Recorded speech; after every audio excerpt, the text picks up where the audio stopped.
धुळे महापालिका निवडणुकीमध्ये राजकीय वातावरण चांगलंच तापलंय।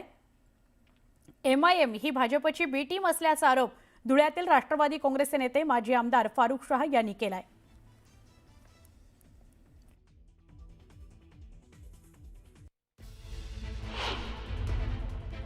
ओवेसीची सभेला प्रशासन परवानगी देत नव्हता, तर येथील स्थानिक आमदारांनी त्यांना परवानगी मिळवून दिलेली आहे आणि पूर्णपणे ते MIM ला सपोर्ट करताय, सहकार्य करताय, फंडिंग सुद्धा करताय।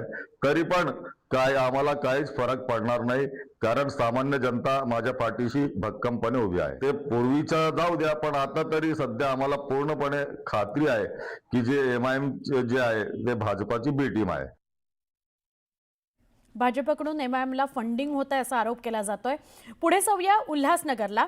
उल्हासनगर महापालिकेच्या निवडणुकीमध्ये उमेदवारांकडून सध्या पायी रॅलीवर भर दिला जातोय। भाजप उमेदवारांच्या प्रचाराची धुरा शेजारच्या बदलापूर शहरातील आमदार नगरसेवक यांनी हाती घेतलेली बघायला मिळते। भाजपला पूर्ण बहुमत मिळेल असा विश्वास भाजप आमदार किसन कथोरे यांनी व्यक्त केला। मी धनंजय बोडारे यांच्या प्रभागामध्ये आहे। या सगळ्याच्या सगळ्या सीट वन साइड निवडून येतात। भारतीय जनता पार्टीचे चारही उमेदवार या ठिकाणी विजयी होतील, त्याच्यामध्ये कुठल्याही प्रकारची शंका नाही।